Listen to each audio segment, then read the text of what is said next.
And I think organisations, if they want to scale, they need to have a second tier of management in there, like your commercial directors, etc., etc. What are the defining responsibilities of a commercial director that set them apart? Hello and welcome to episode 204 of the Own the Build podcast with me, Paul Heming. On to today's show, I'm joined again by Chris Barber, my good mate, fellow QS and CVO at Sealink. Welcome back to the show, Chris. Great to be back, Paul. Excellent. So we've talked a lot on the show about how the fact that Chris and I, met each other when we were both trainee QSs and worked our way up to where we were as senior commercial managers effectively. And funnily enough, we studied quantity surveying and made quite a few mates at uni while we were there on part-time. And the inspiration, if you like, for this show, we're not going to mention his name because he's the sort of guy that probably be quite embarrassed about it. But the title of the show is The Aspiring QS, The Path to Becoming a World-Class Commercial Director. And that's really, the show comes from the fact that a very good friend of ours who is 15 years of experience, really, really intelligent, affable guy, has gone from trainee QS, he's been at PQS, he's been a main contractor, he's been at subcontractor now. So he's kind of got like a wide array of experience. And he was at the point in his career where he was very much looking for a place where they'll make him a commercial director. Not immediately, but will give him the path to commercial directorship. So that gave us the idea to talk about this. So the idea is, how can a QS become a commercial director? So you wanted to talk about this, Chris. As always, you come to me with these mad hat ideas. KPIs, what is your favourite? Exactly, I did like that, yeah. So just describe for you, what are the defining, you've worked with quite a few of them, I guess. What are the defining responsibilities of a commercial director that set them apart from a senior commercial manager, senior managing QS, whatever? Yeah, I think they're that conduit between, organisations are split up differently. And you can have commercial directors for different regions in main contracting organisations. But I see them as they're like the conduit and lead between you and the kind of managing director, for example. So they're reporting commercially on all the projects. They're sat on the board. Yeah, they're sat on the board, and they say, look, these projects are at this level right now in terms of profitability. It's that kind of big oversight, really. And beneath them, they might have senior QSs that have QSs reporting to them, or they might just have QSs reporting into them. But like from my experience, I was more or less, when I was a subcontractor, I was the only QS there. So I was reporting directly into You were kind of doing bits. You were doing trainee QS, senior QS, and commercial director. Pretty much, yeah. Into that role, into that commercial director directly. And then when I went to main contracting, there wasn't really there was like, so and so is the kind of senior QS here. But the managing directors of that company, all three of them. No, two of them were QSs. Yeah. So they were kind of de facto, as you'd like to say, commercial directors, but also CEO kind of. Yeah, and you had the benefit of direct link into these guys, whereas there wasn't anyone sitting there. And I think organisations, if they want to scale, they need to have a second tier of management in there, like your commercial directors, etc., etc. Why? It's that working on your business rather than in your business, isn't it? And, I could see that when I was at the subcontracting organisations that had aspirations and have gone on to grow really, really big now, over 100 million nearly, they had that second tier management in there. Like they really built up this management structure around them that's allowed them to kind of scale their business and their operations. And that doesn't come overnight. They build that over time. Whereas when I was in the main contracting organisations, they were very hands-on at the end of the day. They were very good at what they did. But if you want to scale, you've got to take that step back and bring those people in. And they had those people in there really, but it's just empowering them to be, I'm the commercial lead for the whole company. I'm going to report to you. I've got 7 QSs working beneath me. I'm that conduit. Like that's what I think if you're going to scale as a sub or main contractor, you definitely need.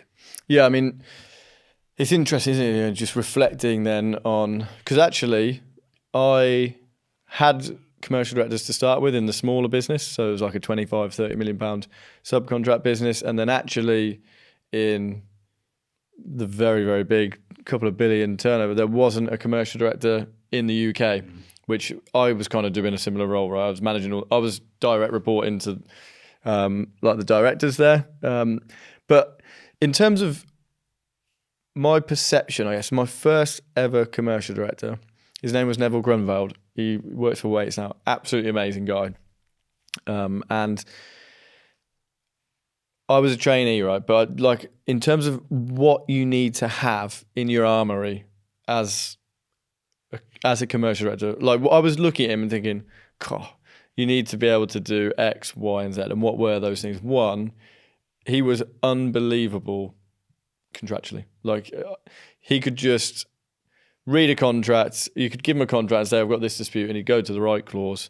He'd talk to you about it, and he'd give you 3 arguments to say which one should we run with, and then you'd choose that one and you'd run with it, right? And I'm like, the difference between a QS and a commercial director, I think you've got to have genuine contractual acumen and be able to pull it out of the hat whenever you want to, right? Because you might have to think on your feet in a meeting as well, right? Yeah. I think I would almost describe that the QS role, I would prepare so hard for a meeting, right? Whereas a commercial director, well, you got 10 minutes with them before and they say, what are we doing here? What are the objectives of this meeting? Where can I help, right? And you'd say, I need you to help me with this. Do you see what I mean? Yeah. So they've got to have contracts. They've got to be shit hot with contracts. Got to be really good people person if you're managing people. And Neville, who I haven't seen for a very long time, was unbelievable, right? I was a trainee and he would still spend a load of time with me. I'd go out to site with him and so on. And like he was like almost a mentor. Yeah. So I think you've got to be amazing with people. And I don't know if he thanked me for this, but he was also a bit of a salesperson, right? In terms of like, he could tell you the dream of the company that you were working in and where you were going to go and how it's a bit like that Sir Alex Ferguson thing, right? Where he's kind of, I would see a commercial director is like the football manager or the coach of your squad, and your squad is QSs, right? And you do want to know whether you're a trainee, assistant, QS, senior, managing. Where am I going to be in a year's time? Like, am I going to be picked for the Champions? I've been a bit facetious here, but you see what I mean? And I almost think he was like such a good example of contract, sales, all those things. But importantly, he kind of said to me, if you do this, you'll get that. If you do this, and he just kind of showed me the path, and I started walking down it. So I don't know, like those are the things that I would want, or just the insights I took from him specifically managing me. I don't know if you have anything similar. Yeah, I think that commercial astuteness and contract, if you want to call it that you were just saying, is so important. It comes down to, I remember there was one bit was like, oh, there's a CDP element in here. Didn't know what it was, obviously. What's that? And it was CDP? A simple, like... That's a joke from episode 200. Yeah, gosh. Yeah. Go back and listen to it. I was clueless. So they... and I remember just one, they just said off the cuff, like, well, is it in the heads, the terms? Like, because if it's not in the heads and it's just buried in the spec, it's not CDP, mate. So, and like that was internally, obviously, not to the client. And I just remember that now. And I remember a few years ago, someone was a main contractor asking me, and I went, "Is it in the heads?" I went, "What do you mean?" I was like, "Is it in the heads of terms? Because if it's not, it ain't, mate. It's not CDP." Yeah. And it's just like that, those like nuggets where they just know straight away. Like you said, they could just go to the clause to say, I'm pretty sure it's like this, and this. Like that reliability is just critical. That they're very strong in those areas. I also think it sounds like Neville would have been like this, but like quite level-headed in when there's a dispute, like kind of that cool, calm, like it's a matter of fact. I'm not going to get emotional about it. Whereas I've worked with some QSs who have maybe got a bit more emotional, like it was their grandma's pension that you were taking off them. Like it was like, no, just be matter of fact. This is what happened, and control your emotions. Yeah. Whereas construction is really emotions are difficult to control. Yeah, I think that's one of the. I talked about it in episode 200. Like one of my favorite episodes was episode I'm going to misquote the number, so I won't even try, but the one about final account negotiations, about psychology, and how I was always fascinated in psychology generally, both professionally and personally, but how Neville did something really funny. And again, I doubt he's ever going to hear this, but it always stuck with me, because as I've just explained to you, like, my vision of him was, oh my God, that's who I want to be in the future. He can do contracting, do everything, right? And I remember explicitly, this is how much he felt the need to play psychological games almost. We turned up to this job, first meeting on the job site, and getting out of the car. It's in Reading. It's muddy, horrible site. It's pissing it down with rain. And he goes to the boot of the car and he starts strapping on what can only be described as like shin pads, like mud guards for his suit, like shin pads. And I was 18. I was like, what on earth? What are you doing? And he said, I always put these on. It looks better now because it's raining, so it's a bit more normal. But I put these on because this is the first time we're meeting all of them, and I want them to think I'm a bit of a moron. And I was like, what? He's like, it will just take down, like, they'll just all of a sudden think of me as a different character, right? Because I look a bit foolish. I don't come in looking absolutely spot on. I look a bit strange, and then we'll get into it and I will have all the answers on the contract and I'll disarm them and we'll win this meeting, inverted commas, right? And I'm sure he's probably got a slightly different approach now, right? But it really, really stuck with me. And it's not sales that, but it's kind of in that communication. It's thinking about things in a really different way to get yourself the end goal. It explains your dress sense. Currently in shin pads. No, I completely agree with it. Like, there's little nuggets, isn't there, from all of them, and being really consistent as well with what they do is really important. Absolutely. Okay, so let's take a break now. In the second half of the show, we're going to talk about what our core strategies would be if we were a commercial director and how we would sell those internally. So we will do that after this break. Please go to the show notes today. There's 2 giveaways just for you guys. So 2 ebooks, one, Mastering Your Career in Quantity Surveying. We've talked to recruiters, we've talked to leadership experts, we've talked to many, many experts. We've distilled all of that, 200 episodes, into an ebook for you. We've also done the same with AI. So all AI related shows. We've got the AI Revolution in Quantity Surveying, Practical Insights for the Future of the QS. 2 ebooks. They're only available for listeners of Own the Build. I've handwritten them just for you guys, so please do go and download. And yeah, if you've got any questions about what I've written, or if you've got any questions for the show, remember we're now doing Q&A episodes every 4 weeks. So shoot your questions over, paul@c-link.com. Use my LinkedIn on the show notes. Really looking forward to talking to you. So I was a bit worried now that Neville is he's going to somehow hear that I've told the world his shin pad trick, and it's going to come back and he's going to tell me that was said in confidence. Neville, I love you if you're listening to this. So anyway, second half of the show, we've talked about kind of what we've seen in commercial directors that we respected and, things to take from that. If you were a commercial director starting today, Chris, you were our friend, right? You've just been made commercial director. What are you going to do? What's your strategy? Let's just say that I'll be reporting to not a commercial director that's an owner or part of like the kind of... You're reporting to me. I'm your boss. I'm the managing director. An MD. I would say, look, I want to deploy... there's 3 core strategies that I wanted to deploy over the next 2 years. Mm-hmm.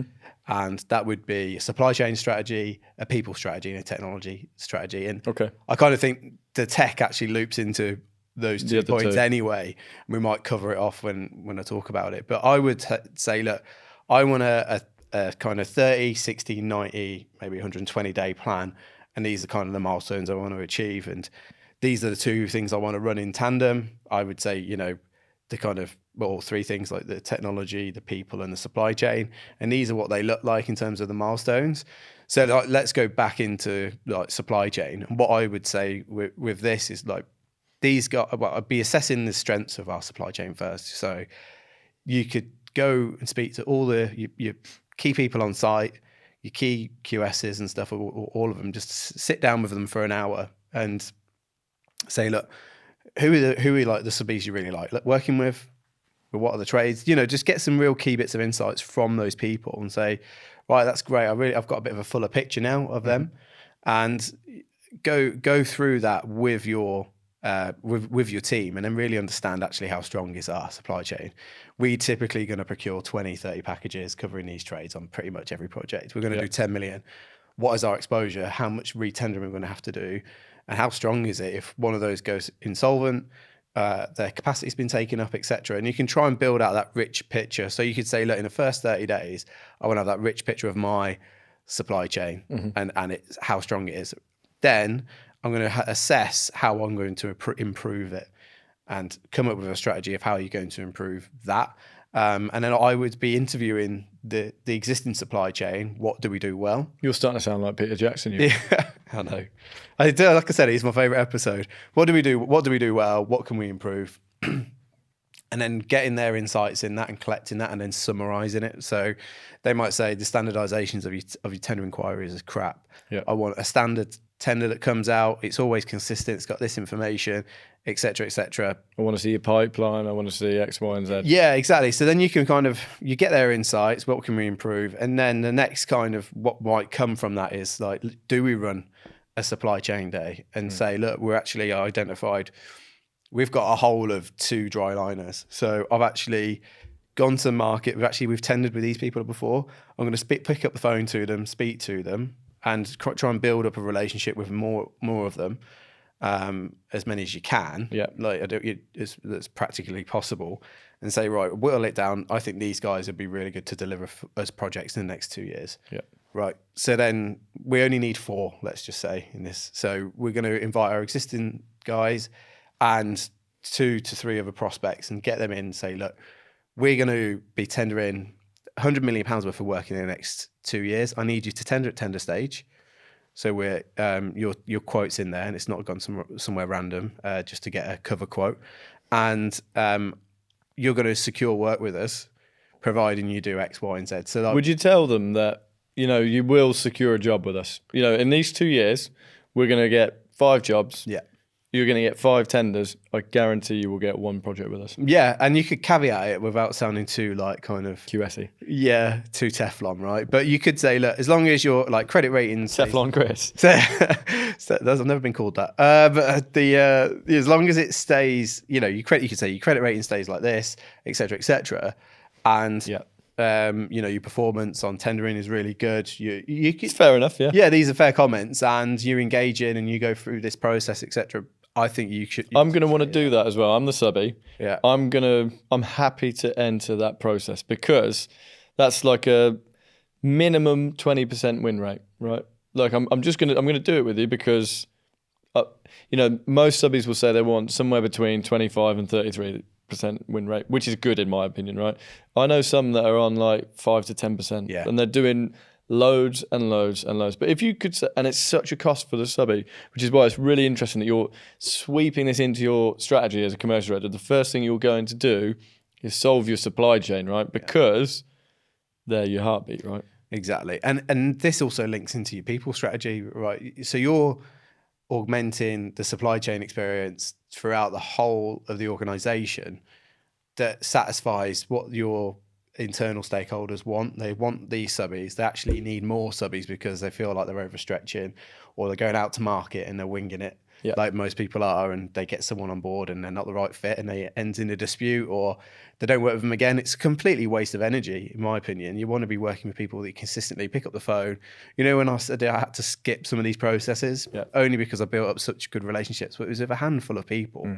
So you're hitting 2 things there with the people strategy. And then obviously with the tech kind of just on the supply chain element is like, what tech can we do to ensure that we've got that visualization on that supply chain, that they're doing the right things, that they are tendering at tender stage, that how they're performing financially, what's the experience when they deliver? Are they performing? Could they be better? Can we give them that feedback? Has someone got 3 jobs instead of and what is one? That risk exposure as well? So, again, you're touching just on the supply chain, the people and the technology, but they can see how they're all intrinsically linked to that. So that's kind of the supply chain side. Going into the people strategy, so the de facto commercial director's like got to bring in loads of processes, loads of reporting, and it's just that layer and layer. And I'm stretched already. I've got to do like new reporting I've never done before. And look back at my own experience. I remember there was a handful of projects. I was working on some big ones, but I'll be doing 20 applications a month, right? Mm-hmm. So like 20 projects in a month at any one time I'll be working on when I was a subcontractor. And I remember thinking, why am I reporting on this job financially? Like, all right, it wasn't like the biggest task in the world, but it's distracting. And what are we getting out of it? It's a 15, 20K project. Like, why am I wasting my time on that? And I get the reporting is obviously really important, but we can't make any informed decision on something that's done in 4 weeks. I've done an application, I've done any variations. Why am I financially reporting on it? Someone can go and do that from accounts. Like, I don't need to do that. Well, they've got the sales report and the cost report, and they should be able to, like, small jobs that you mean on very small jobs? Yeah, that are with a 4-week program. Yeah, I remember thinking, why am I wasting my time on this? So you're saying it's about getting the reporting strategy right as well? Yeah, or how can you empower them to make reporting easier? Yeah. Or so, like, you know, they're bringing loads of processes, like that workflow gets clunkier and clunkier for the right reasons in a lot of ways. And then you got more reporting on top because the commercial director wants to have control and real, like, close on the numbers. Because obviously that's important and they're going to be held responsible for what they report, which I completely understand. But I would then be saying, right, if that is the case, where can I make your life easier, Mr. QS, my colleague? How can we improve it? And then understand where their pain points are, where they're losing loads of time. Yeah. Can someone else pick it up, or can we deploy technology to kind of make that 35% of a QS's day is unproductive, right? Exactly. And it's unlocking that insight from your internal team. Where can we make you more efficient, right? Which is the people strategy and the tech strategy, Which is the people and the tech. And you've got, straight away you've come in, you said, right, I'm going to try and make our supply chain really robust for you. So you've got people that you can rely on day in, day out. They are now looking at your workflow. Appreciate I've probably brought in more layers of reporting, etc. How can I make your life easier in other areas so we are really tight on the numbers? And then look at it in that sense. So with the people strategy, you're solving it with the tech. And then that's when the kind of technology strategy would kind of come in, say, look, I've got oversight of subcontracting, the supply chain and the commercial workflow that the guys are doing. I think we could really make impact here by doing this process, deploying this technology, and really revamping that kind of commercial workflow for that organization. Yeah, no, it's really interesting. I'm sat here in this theoretical world, right, where I'm your MD and you're the commercial director, right? So let's now imagine a world where this business doesn't have a commercial director. It has a commercial manager, right? Yeah.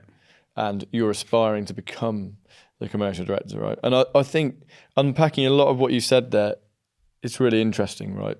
So if I'm the MD and I'm looking at you and thinking, I wonder whether you could be a commercial director, right? And straight off the bat, like, you've got strategies on 3 key things, right? Technology, supply chain, and people. So for me, like, the standout one there is like the supply chain, right? Because I guess if you're a QS now, where you're probably on a project, right? And you've probably always been on one project, maybe 2 projects or 3, right? Depending on the kind of business you work in.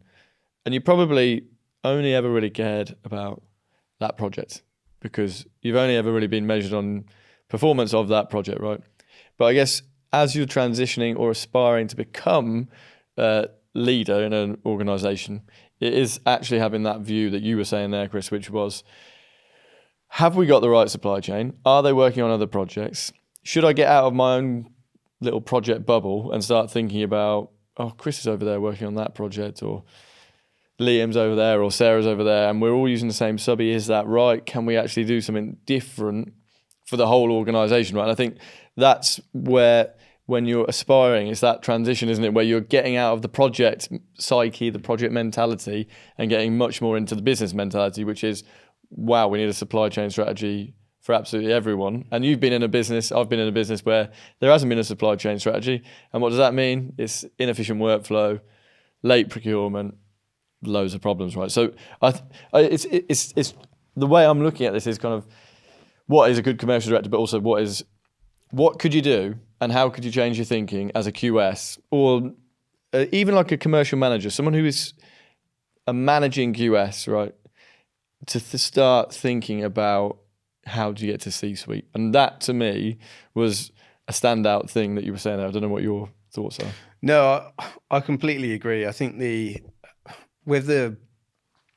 you've got to make an impact, right? You've got to justify your existence, to say. You need to justify yours, mate. Yeah, definitely.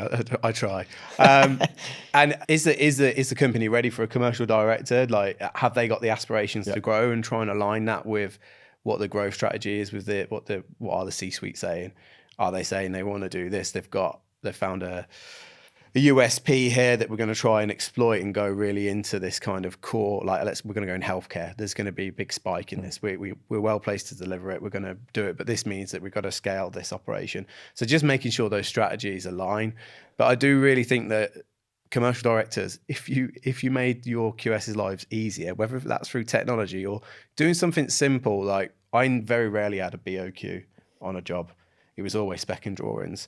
But I'd be tendering some like difficult project like packages that need a BOQ. No, I don't have the time and I'm not an expert. Yeah. If you said, right, on every job, we're going to allocate a budget to get BOQs done for these packages so you can speed up your tendering, it's not revolutionary, but it would make a massive impact that you're like, right, we've got an outsourced QS. We work with them day in, day out. They do these standard bills. They're amazing what they do. Always work for us. Bang. Bang. Yeah.